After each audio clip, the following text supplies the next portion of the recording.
Yo guys, what is up? It is your boy JamesTheAce. Welcome back to another video. Today, I'm going to be showcasing my gear and deck setup for Legendary Fire and kind of talking you guys through the new meta of Fire at Legendary. Now, if you don't know what has been going on with the game, Legendary PvP is on the come up again, and rightfully so for a lot of reasons.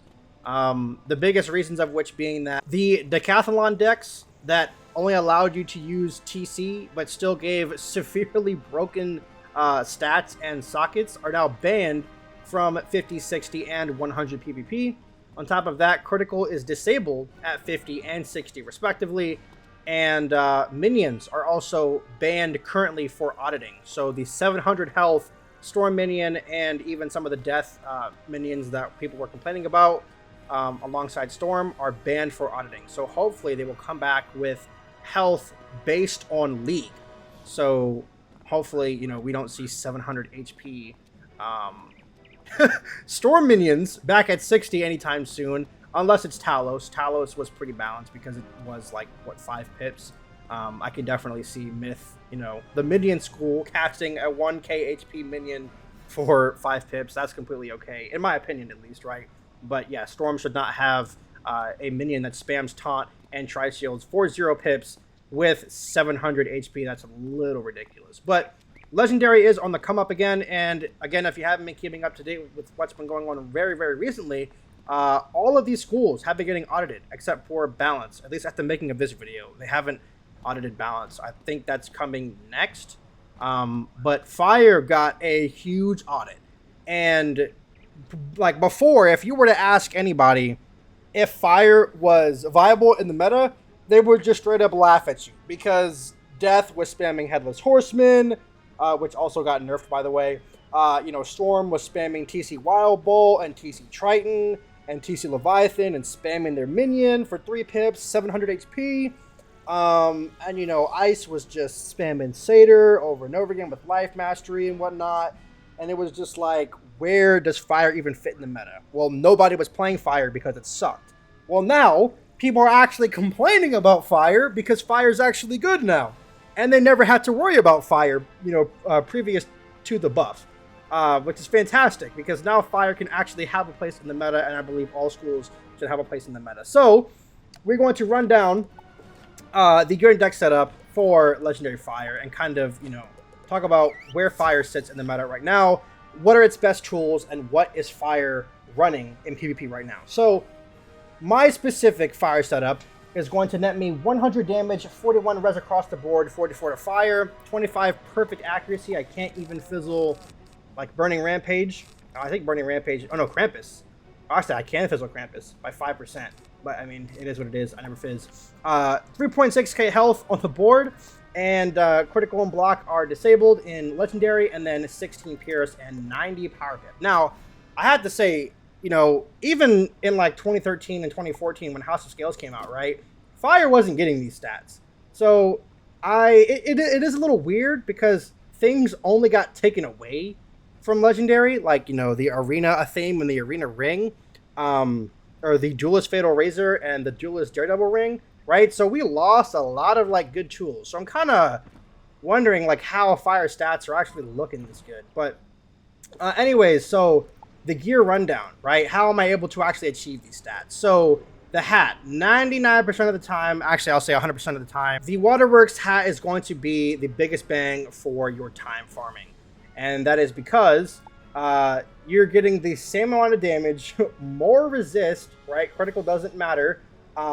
You're getting universal accuracy and a little bit less health, and 2 power per percent at the end of the day isn't going to net you really anything.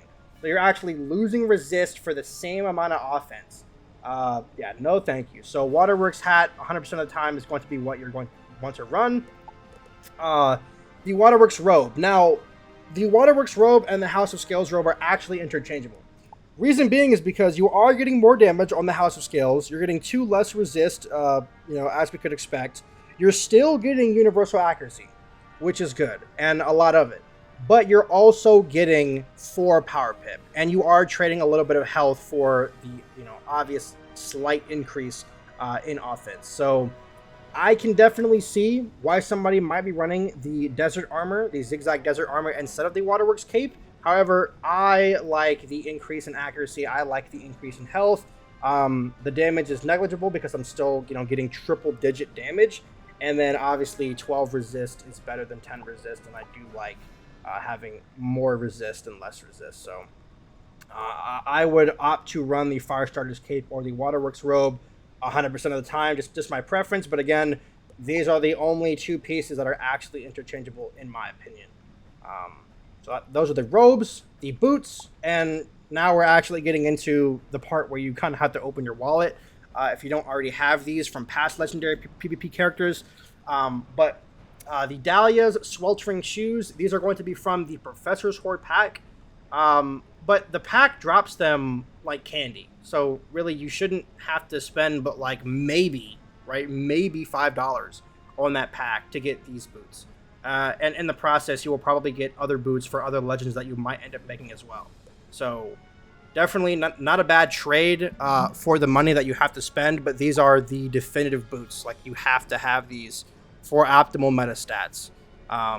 Notice how I don't even have the Waterworks boots or the House of Scales boots because they just don't compare at all, right? So yeah, boots. Moving on, we have the Celestian Xenon Axe. This is going to be the best wand for level 60 fire, hands down.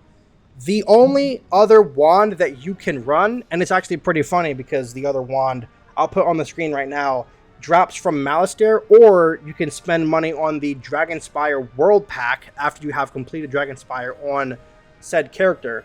But the only difference between these wands is that with the wand that I'm running right now from the Spellamented Celestial pack, I believe, I'm getting one more Pierce. And that's only because Pierce is valued higher than damage. I believe one Pierce is equal to like 2 point something damage. So I'm technically out damaging anybody running the level 50 wand on the left-hand side by like a decimal worth of like damage, right? But it is more damage at the end of the day, and that's kind of what I'm chasing when I'm going for a strat where I'm trying to kill the opponent sooner than later. But yeah, a decimal point's worth in difference, you could honestly run either. But honorable mentions, the Aquilian Charioteer Lance, which again is dropped from a pack. If you still have this laying around, it still does have the beefy Maycast, so RNG could play on your favor in the match. That can still happen in PvP. But you're still getting 5 Universal Pierce and 6 damage. Not a bad wand at all. And then the Death Metal Skull, if you still have this laying around, still not a bad wand to run either. You're still getting 3 Universal Pierce and 6 fire damage. So those are the wands. Now, the Athames and the rings. Unfortunately, I do not have the outgoing ring and Athame, but there are 2 rings and Athames, or each. There is a ring and an Athame that give, I believe, 4 universal damage and I think like 10 or 14 or something like that outgoing for the ring and the Athame. If you are able to find those, you might be able to put together a Power Link strat. I'm not really sure how good Power Link is in the meta. I definitely would not suggest running the Cosmic Chris and Stellar Signet because you're obviously losing damage for more outgoing, unless, I don't know, you just want to have a lot of outgoing. But because it is only outgoing currently allowed in PvP, I definitely would not suggest giving up crucial stats like damage for more outgoing. But it is definitely still possible. But the Bear's Claw Fire and the Ruby Ring of Battle are definitely going to be the meta Athame and ring for offensive fire, and both of these can be found in the Bazaar. So you might be able to find these in the Bazaar. However, if you want to farm the bosses that drop these, I would hit the wiki and find out what bosses actually drop them. The amulet is going to be the Berserker's Rage Pendant. This is going to be the best health amulet in the game for any school, right? Ice wearing this is able to achieve 5k health, which is crazy. It is honestly scary. But Ice got nerf / buff in the recent audit, so they can't just snowman and get an instant set shield. So Ices are playing different. They're not just, kind of, I guess, turtling anymore, kind of, if you're infectioning them properly. But yeah, this is the best health amulet, and this is 99% of the time what you're going to be seeing people run at Legendary on most schools if they're not running like a level 50, arena mastery. So definitely going to want to run this on most schools. There is a bizarre version that gives the same sockets, but instead of 305 health, it gives 290. So if you don't want to farm your life away, because the drop rate on this is pretty bad, I'm not going to lie. You could get lucky, like me. I got like 3 the other day, but yeah, the bizarre one is not bad at all. It's like minuscule amounts in difference of health. But this is the best one that exists currently in the game. And then I did a ring. The pet that I'm running is a double breaker, and then I have Dragonlance socketed, as well as the set bonus being applied for my pet, body, and the mount, which nets me 8 more damage, and that is how I'm actually able to achieve 100 triple-digit damage, which is pretty clean on a Legend Fire. Yo, hey, James from the future here. I just want to say, I don't know why I didn't include this when I was talking about my pet, but any pet that gives a decent utility is fine. As far as stats, you definitely want to go for at least 2 damage talents, proof and defy, and then at least a pierce talent. If you're not going for at least 2 damage talents, then definitely dealer and at least breaker. But you definitely want double res, breaker, and dealer on pretty much any school that you're running on your pet. But yeah, this is just what I run on my fire. Anyways, though, back to the video. Other than that, the deck that I'm running is the best legendary deck in the game for any school, and all of the decks, school-specific decks, are going to be dropped by Balosh, which is a stone key boss in the House of Scales. And now for the deck setup portion of the video. So instead of encouraging you guys to actually copy what you see on screen, I'm just going to kind of quickly go over like Fire's best tools, and then certain things that we could see rise back up into the meta. So starting off, Fire got a lot of really good changes at Legend. Krampus got buffed. Fire Cat is now a detonate. Fire has this weird conditional where if they have a shield, you can create another overtime that can combo into the new Phoenix, which depending on how many overtimes you have on you, it can generate 360 heal overtimes on yourself for 3 rounds per overtime. So if you Fire Elf and get that shield conditional for a second overtime, you can Phoenix. And then if you're running like an outgoing setup, you can get some pretty good healing back from that Phoenix. So Fire Elf, Phoenix, Krampus got buffed, Fire Cat's now detonate. Nap the Scarab you can set up into some detonates from overtimes, and the Nap the Scarab trap being an overtime trap will help contribute to that damage during the detonate. Nautilus got changed as well, but I'm probably never going to use this spell. It's like 5 pips all the way around. And it's really weird. Like, you push traps and then deal damage. I don't know. Weird stuff going on here. Inferno Salamander is now protected. So that's really OP if you, like, late game, want to go for a buffed Salamander into a Fire Cat. That's pretty clutch. Amulet also got buffed, kind of. I actually wouldn't really call it a buff. I'd call it like an audit. Unless you were like specifically going for like a mass overtime strat where you just like kind of like clutter on overtimes on the opponent, I guess. But this obviously does the damage to yourself, and then it clears traps on the opponent. Not traps on you, but traps on the opponent for 520 per trap for a max of 2 traps. So, which, I mean, base, right, before damage and pierce could actually be kind of good. If you fuel directly into the Amulet, but I can't really see this being used, like practically in PvP. But I mean, it is there. Sunbird, you could pretty much like Fire Elf into Sunbird spam. And then Elephant, which is like the biggest juicer that Fire got. It clears 3 shields for a 190 per shield overtime for 5 rounds. And then after clearing the shields and converting them into an overtime, then it'll hit with the 560 or the 540 if you have, tier 2 or whatever tier you have.